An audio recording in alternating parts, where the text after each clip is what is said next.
Well, good morning, everybody. It was an active few hours not too long ago, and our downtown Monroe camera is starting to calm down a little bit. We're still seeing some flashes of lightning off in the distance here and there. You just saw one. That's what I'm talking about. This is mainly looking for the eastern and southeastern side of Union County down into Chesterfield County. But this is what it was like through our Dallas camera. I had a couple of spots where me and my man Rusty, our director, were watching quite the light show, and you can even see this one slow down. Check it out. You can just see those branches across the sky. The lightning has come way down, but I'm still keeping an eye on this line. This is going to be the last ditch effort. Since we are seeing decreased lightning, this does show that this storm system is starting to weaken a little bit. However, there was still a special weather statement that was deemed for this cell by the National Weather Service. And what that means is it has the lower end chance of a strong gust of wind or even a little bit of hail, as long as you have a storm getting up to about 20,000 feet. And that's exactly what we're seeing here, cutting into the storm with some active lightning.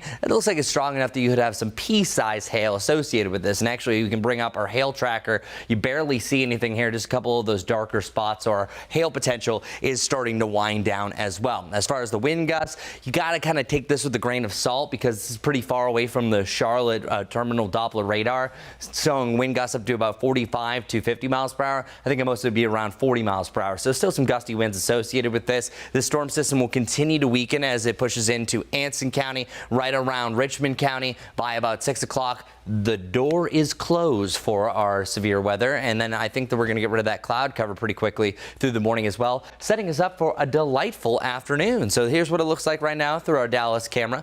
Picturesque. We'll clear out that cloud cover. A lot of upper level clouds still remain for the time being. Mid to the upper 80s across the area. Chirag even has a shot at hitting 90 degrees today. Welcome to the warmest day of the week, y'all. We're still waiting on this cold front. So the reason why we're still super warm after all that rain is oftentimes you have the front that immediately cools us down. Well, that front really doesn't pass us until the late afternoon, and we're going to start to notice some changes behind this. Number one, our muggy meter comes down significantly. Right now is the most humid part of the day, and then hour by hour these dew points get lower and lower. Once you get to the evening, we're actually heading into a nice little comfortable range, and we'll hold on to that status through the next couple of days. And we also have some cooler lows as a consequence, not a bad consequence. Either side of 50 degrees is going to be associated with this, and then our sunrise time officially tomorrow is around 6:15. Temperatures starting in the lower 60s compared to the lower 70s that we're rocking right now for some.